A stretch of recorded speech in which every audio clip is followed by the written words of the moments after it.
red light seemed to last forever. Matt Damon drummed his fingers on the steering wheel, watching the endless stream of cars crawling through downtown Los Angeles. The California sun beat down mercilessly on the asphalt, creating heat waves that made everything shimmer. That's when he saw her. A young woman, heavily pregnant, standing at the corner with a cardboard box hanging from her neck and a handmade sign that read, "Help me feed my child." What happened next would change both their lives forever. To continue listening to this beautiful and special story, please hit the like button and subscribe to the channel. Write your name and the city you're watching from so I can include a special greeting for you in an upcoming story. Matt Damon had been driving for over an hour through the congested streets of Los Angeles, his mind occupied with the script he'd been reading that morning. The traffic on Sunset Boulevard moved at a snail's pace, typical for a Thursday afternoon in the heart of the city. His black SUV crept forward inch by inch as the California sun blazed overhead. When the light turned red at the intersection near Hollywood and Vine, Matt found himself stopped directly beside a bus stop. The familiar sounds of the city surrounded him, honking horns, the distant rumble of the metro, street vendors calling out their wares, but something caught his attention that made everything else fade into background noise. A young woman stood at the corner, and she was unmistakably pregnant. Her belly was large and round, suggesting she was well into her third trimester. She wore a faded blue t-shirt that stretched tightly across her stomach and worn jeans with holes at the knees. Around her neck hung a small cardboard box filled with various candies, lollipops, chocolate bars, and packets of gum. In her hands, she held a piece of cardboard with words written in black marker, "Help me feed my child." Her dark hair was pulled back in a simple ponytail, and despite the heat, she stood there with determination, approaching car after car as they stopped at the red light. Matt watched as driver after driver rolled up their windows, avoided eye contact, or simply drove past without acknowledgement. The woman's shoulders sagged slightly with each rejection, but she didn't give up. There was something in her posture, a quiet dignity mixed with desperation, that struck him deeply. The light was taking longer than usual, giving Matt more time to observe. He noticed how she placed her hand on her lower back occasionally, clearly uncomfortable from standing for so long in her condition. Her face glistened with perspiration, and she periodically wiped her forehead with the back of her hand. When their eyes met through his window, Matt saw something that made his chest tighten. Her eyes weren't those of someone asking for a handout. They were the eyes of someone who had been pushed to her absolute limit, someone who was fighting for survival. There was exhaustion there, yes, but also an unmistakable strength. Without thinking, Matt rolled down his window. The sounds of the street immediately filled his car, the rumble of engines, the chatter of pedestrians, the distant music from a nearby cafe. The woman approached cautiously, her hand resting protectively on her belly. "Good afternoon," Matt said gently, reaching for his wallet. "How are you doing today?" The woman's eyes widened slightly as she recognized him, but she didn't make a scene or ask for an autograph. Instead, she simply said, I'm okay, thank you for asking." Her voice was soft, tinged with an accent that suggested she might be Latina, but her English was clear and articulate. Matt pulled out a $20 bill and extended it toward her. "Here, please, take this." But something unexpected happened. The woman looked at the money, then back at his face, and her eyes filled with tears. "I appreciate your kindness, truly I do," she said, her voice wavering. "But what I really need is for someone to just listen to me." The words hit Matt like a physical blow. In all his years of celebrity, he'd encountered countless people who wanted something from him. Money, autographs, photographs, connections. But this was the first time someone had asked for something so simple, yet so profound. To be heard. The light turned green behind him, and cars began honking impatiently. Matt glanced in his rear-view mirror, then at the pregnant woman standing beside his car. In that moment, he made a decision that went against every piece of advice his publicist had ever given him. He pulled over to the side of the street, put his hazard lights on, and turned off the engine. "What are you doing?" he asked himself quietly. But deep down, he knew exactly why he was stopping. This young woman had reached something in him that transcended fame, money, or career considerations. She had touched his humanity. Matt stepped out of his SUV and immediately felt the full force of the Los Angeles heat. The sidewalk radiated warmth through his shoes, and the air shimmered with exhaust fumes and summer heat. People walking by began to notice him. Some did double takes, others whispered to their companions, and a few pulled out their phone. But Matt's attention remained focused on the young woman, who had taken a step back in surprise when he exited his vehicle. "I'm sorry, I didn't mean to make you uncomfortable," Matt said, approaching slowly with his hands visible and non-threatening. "You said you needed someone to listen. I have time."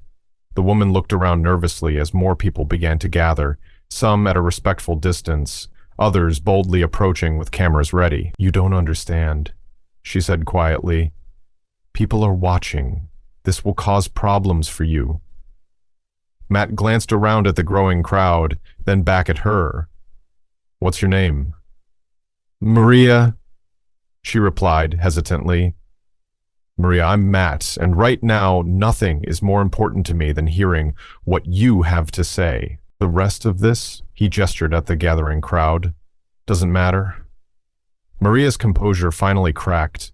Tears that she had been holding back for what seemed like months began to flow freely down her cheeks. She wiped them away quickly, embarrassed, but Matt could see that the dam had broken. "There," he said gently, pointing to a small cafe with outdoor seating about 50 feet away. "Would you be more comfortable sitting down? You shouldn't be standing in this heat in your condition." Maria nodded gratefully, and together they walked toward the cafe. The crowd followed at a distance, creating a surreal parade down the sidewalk.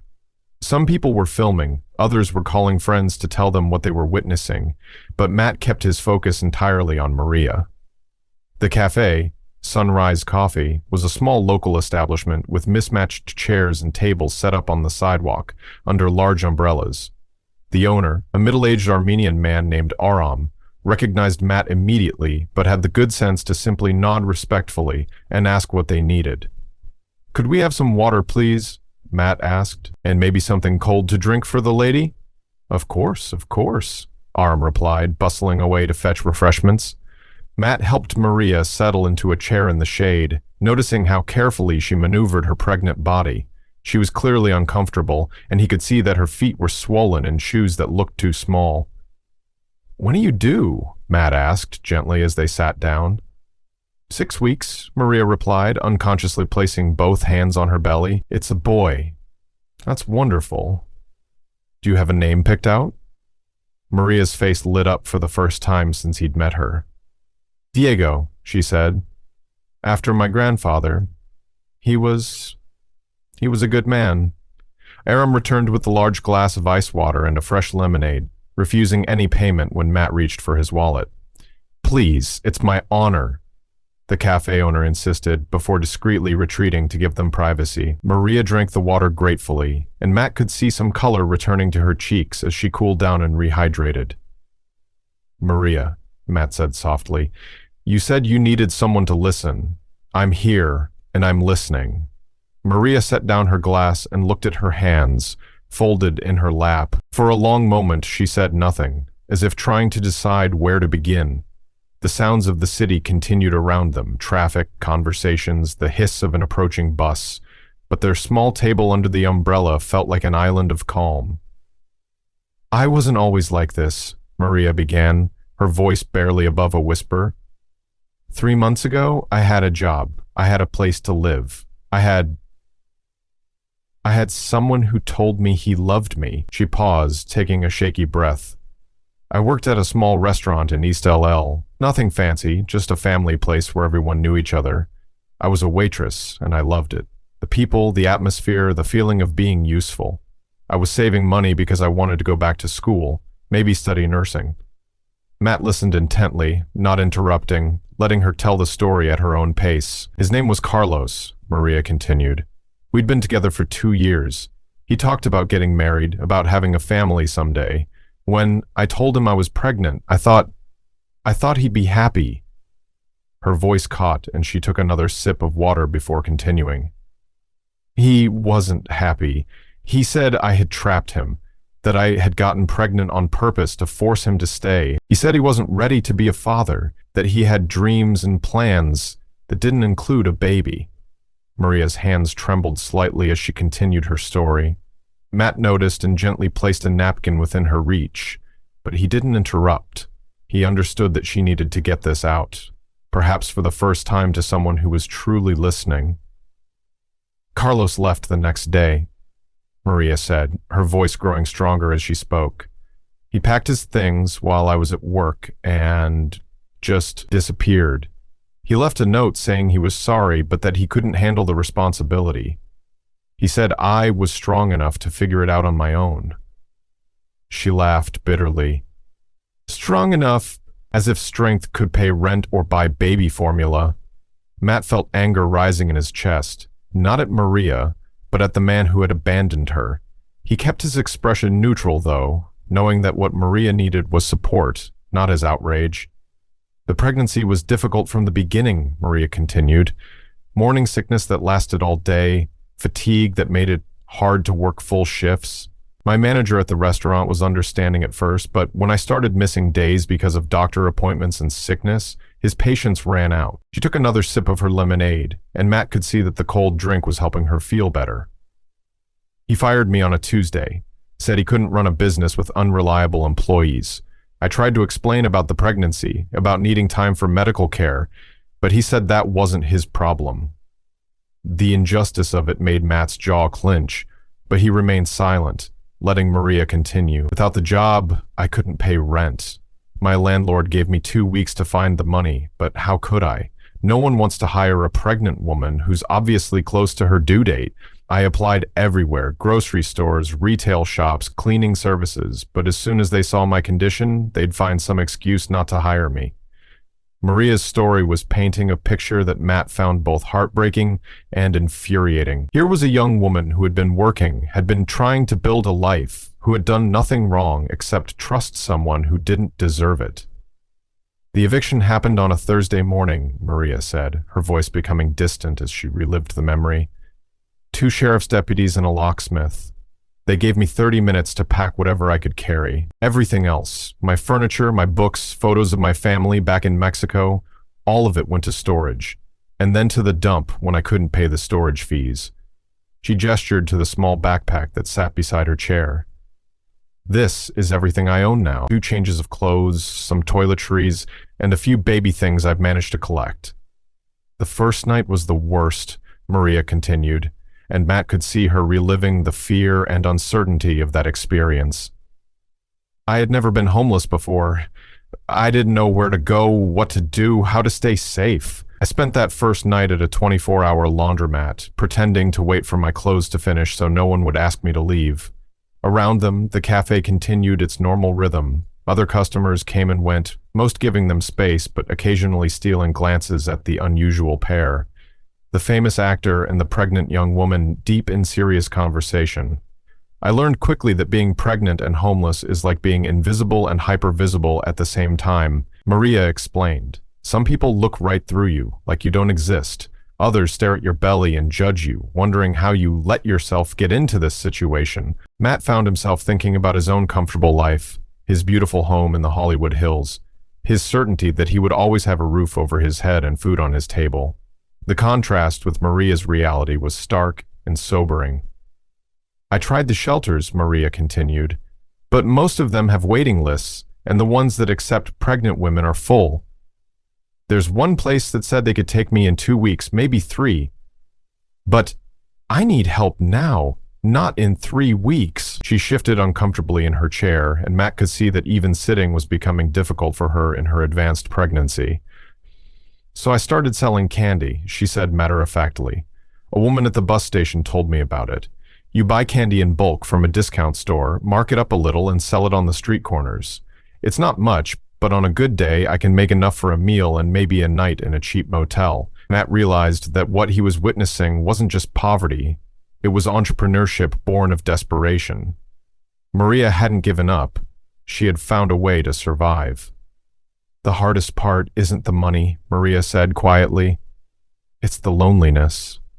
When you're invisible to most people, when you spend days without having a real conversation with anyone, you start to feel like maybe you really don't matter. She looked directly at Matt for the first time since she'd started telling her story. That's why, when you asked how I was doing, and then when you actually wanted to listen, it meant everything. Matt found himself deeply moved by Maria's resilience and dignity in the face of circumstances that would have broken many people. But he sensed there was more to her story, layers of fear and hope that she hadn't yet shared. "Maria," he said gently, "what scares you most about the situation you're in?" She was quiet for a long moment, her hands moving unconsciously to her belly as if protecting her unborn child from the harsh realities she was about to voice. "The birth," she said finally. "I'm terrified about giving birth. Not just the pain.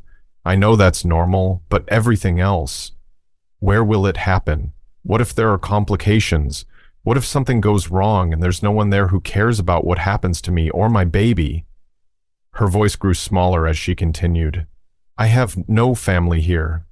My mother and sisters are in Guadalajara, and I haven't told them about my situation because I don't want them to worry. They think I'm doing well, that Carlos and I are happy together." Matt could hear the shame in her voice, the weight of carrying this burden alone. "I've been to the county hospital for prenatal care," Maria continued. "The doctors and nurses are kind, but they're overworked and understaffed. I'm just another case file to them. When little Diego decides to come into this world, I'll be alone." She wiped away a tear that had escaped down her cheek. "Sometimes I wonder if he can feel my stress, my fear. I talk to him when I'm walking the streets, telling him that everything will be okay, but I don't know if I believe it myself." Matt felt his heart breaking for this young woman who was trying so hard to be strong while facing an impossible situation. "What do you dream about?" he asked. "When you imagine the best possible outcome, what does that look like?" For the first time since they'd sat down, Maria smiled, a genuine, bright smile that transformed her entire face. "I dream about having a small apartment," she said, her eyes growing distant with hope. "Nothing fancy, just clean and safe. A place where Diego can crawl around and explore without me worrying about what he might find on the floor. A crib by my bed so I can hear him breathing at night." Her smile grew wider.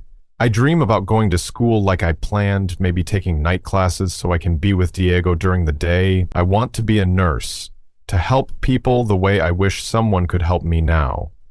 The transformation in Maria as she spoke about her dreams was remarkable. The tired, defeated woman who had been standing on the street corner was replaced by someone vibrant and determined. "I dream about Diego's first day of school," she continued. "Walking him to the classroom, meeting his teacher, seeing him make friends. I want him to have opportunities I never had, to know that his mother worked hard to give him a good life."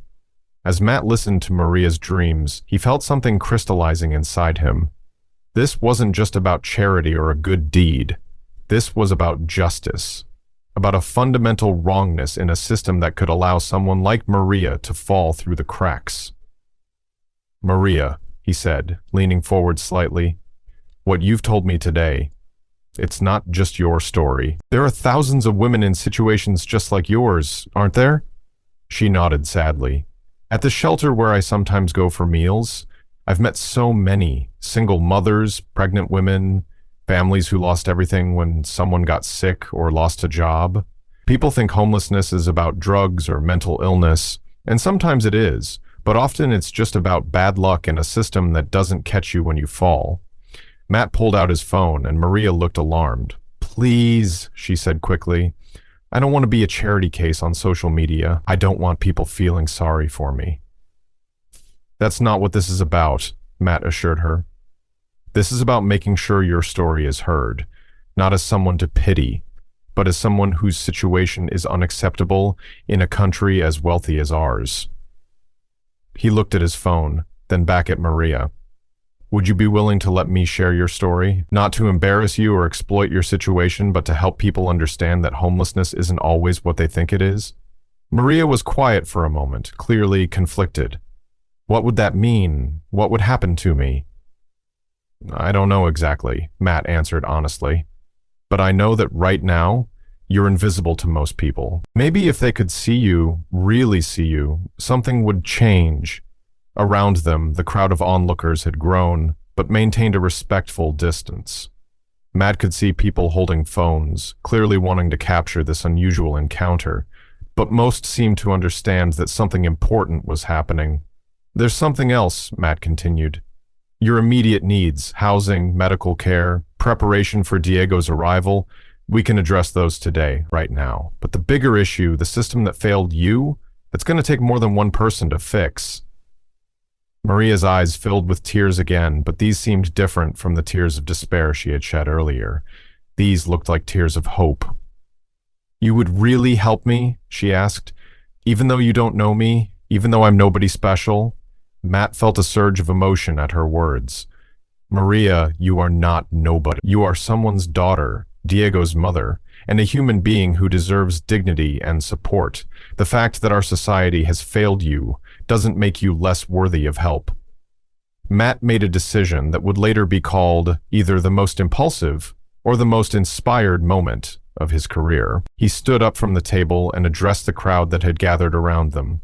"Excuse me, everyone," he called out, his voice carrying the authority that came from years of commanding attention on movie sets. "I know this is unusual, but I want to share something important with all of you." The crowd quieted, phones were raised, and Matt could feel the weight of the moment.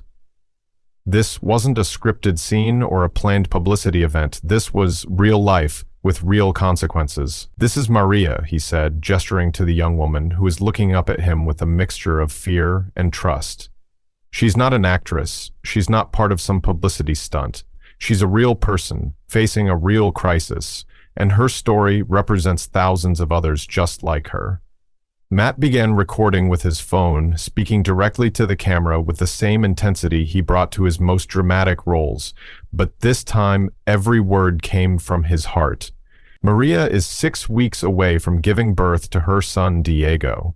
3 months ago, she had a job and a home. Today, she's selling candy on street corners to survive because the man she trusted abandoned her, because her employer fired her for being pregnant, and because our system has no safety net for people in her situation. He turned the camera toward Maria, who had risen from her chair and was standing beside him. "Maria, tell them what you told me about what you need most."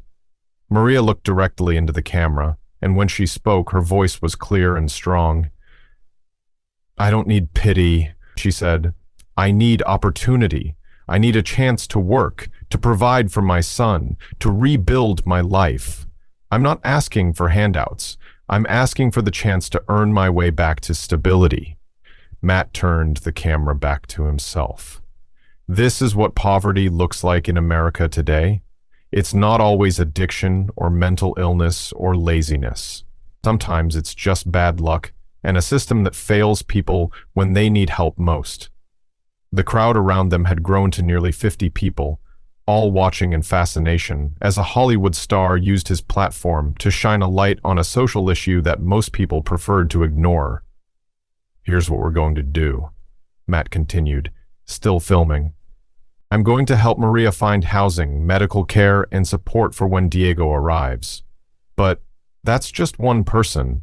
If this story moves you, if Maria's situation makes you angry or sad or motivated to act, then don't just share this video. Do something. Volunteer at a shelter, donate to organizations that help pregnant women, or simply look at homeless people as human beings instead of problems to be avoided." He ended the recording and looked around at the crowd. "Thank you all for witnessing this. Maria's story matters, and now it won't be invisible anymore." What happened next surprised even Matt. Instead of simply dispersing after the video ended, people in the crowd began approaching Maria directly. A middle-aged woman pressed a business card into her hand, explaining that she managed a transitional housing program for pregnant women. A young couple offered to buy baby supplies. An elderly man, tears in his eyes, simply said, "Mija, you're going to be okay now." But it was Aram, the cafe owner, who provided the first concrete help. He approached Matt and Maria as the crowd began to thin. "I have been listening," he said in accented English. "My wife and I, we came here with nothing 30 years ago. We understand struggle." He looked directly at Maria. "There is an apartment above my brother's shop, just 2 blocks from here. It is small but clean and safe, You can have it, no rent for the first month, just to get on your feet." Maria's hand flew to her mouth in shock. I don't know what to say. That's incredibly generous, but I can't accept charity," Aram interrupted gently. "Investment. When you are back on your feet, when baby Diego is old enough, maybe you work for me, here, or for my brother. We help family, and now you are family." Matt felt his admiration for both Aram and Maria growing. This was how communities were supposed to work. People helping people, not out of obligation or for recognition, but out of shared humanity. The woman with the transitional housing program, who introduced herself as Sandra Martinez, pulled out her phone and began making calls on Maria's behalf. Within minutes, she had arranged for Maria to see a social worker the next morning and had gotten her name on priority lists for several support programs. "The system is broken," Sandra explained to Matt as she worked, "but there are people within it who care. They just need to know where to focus their attention." Matt, meanwhile, was making calls of his own. He contacted his personal physician to arrange immediate prenatal care for Maria, spoke with a lawyer friend about her rights regarding the wrongful termination from her job, and reached out to several organizations he supported to see what additional resources might be available. As the afternoon wore on, Matt realized that he was witnessing something remarkable. The video he had recorded was already being shared across social media platforms, but more importantly, it was inspiring direct action. People weren't just watching and feeling bad, they were actually stepping up to help. Maria sat back down at the cafe table, looking overwhelmed by the sudden outpouring of support. "I can't believe this is happening," she said to Matt. "This morning I woke up under a highway overpass, wondering if I would make enough money today to eat. Now," she gestured at the business cards, phone numbers, and offers of help that had accumulated on the table. "Now, I feel like maybe everything really will be okay." 3 weeks later, Matt received a text message that made him smile bigger than any positive movie review ever had. It was a photo of Maria in her small but tidy apartment above Aram's brother's shop.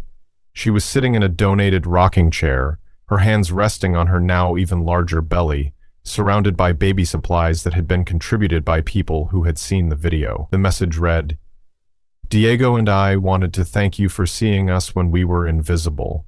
The doctor says everything looks perfect for the delivery. I start working part-time at the cafe next week, after Diego arrives. You changed our lives." Matt had visited Maria twice since that day at the cafe, bringing her groceries and checking on her progress. Each time, he was struck by her resilience and grace. She had used the breathing room provided by the community's support to rebuild her life methodically and thoughtfully. The video had indeed gone viral, accumulating millions of views and sparking conversations about homelessness, pregnancy discrimination, and social safety nets. But more importantly, it had generated concrete action. A GoFundMe campaign started by complete strangers had raised enough money to cover Maria's medical expenses and provide a small nest egg for after Diego's birth. Several job offers had come in for after her maternity leave, and dozens of other pregnant women in similar situations had been connected with resources as a result of the attention Maria's story had brought to the issue. Matt had learned something important from his encounter with Maria. Fame and wealth were tools, nothing more. They could be used for vanity and self-promotion, or they could be used to amplify voices that needed to be heard. The choice was his to make every day. On a warm Sunday morning, Matt's phone rang. It was Maria, and she sounded excited. "Matt," she said, her voice bubbling with joy, "I wanted you to be one of the first to know. Diego decided he was ready to meet the world. He arrived yesterday evening, 7 pounds, 3 ounces, perfectly healthy." Matt felt tears spring to his eyes. "Maria, that's wonderful news. How are you feeling?" "Tired, sore, but so happy," she replied. "And Matt, I wasn't alone. Sandra from the housing program was there, and Aram's wife came to the hospital as soon as she heard. Diego came into this world surrounded by people who cared about him." After the call ended, Matt sat quietly in his garden, thinking about the journey that had brought them all to this moment.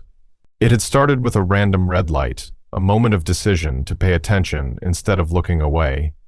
That afternoon, Matt visited Maria and baby Diego at the hospital. When he walked into the room, he found Maria looking radiant despite her exhaustion, holding a tiny, perfect baby wrapped in a blue blanket. "Would you like to meet Diego?" she asked. Matt approached carefully, still awed by the miracle of new life. Diego was sleeping peacefully, his tiny fingers curled into fists, completely unaware of the journey his mother had traveled to bring him safely into the world. "He's beautiful, Maria. You should be so proud." Maria smiled, her eyes shining with love and exhaustion and hope. "I want him to know this story someday," she said quietly. "Not the hard parts necessarily, but the part where people showed up, where strangers became family, where being seen and heard made all the difference." As Matt looked at mother and child, he realized that this story wasn't really about him at all. It was about Maria's strength, about community, about the power of human connection to transform lives. He had simply been fortunate enough to be in the right place at the right time, willing to stop and listen when someone needed to be heard. The red light that had started it all lasted maybe 90 seconds, but the ripple effects of those 90 seconds would last for generations, in the life of a little boy named Diego, who would grow up knowing that the world, despite its flaws, was full of people willing to help when help was needed most. Thank you so much for joining me on this emotional journey with Maria and Diego. Stories like these remind us that small acts of kindness can create profound changes in people's lives. Sometimes all it takes is stopping to truly see and hear someone who has been invisible to the world. I hope this story touched your heart the way it touched mine while telling it. Remember, there are Mariahs all around us, people who just need someone to believe in them and give them a chance. Keep your hearts open and never underestimate the power of simple human compassion. Until our next story together, take care of yourselves and each other. And remember, every person you meet is fighting a battle you know nothing about, so always, always choose kindness.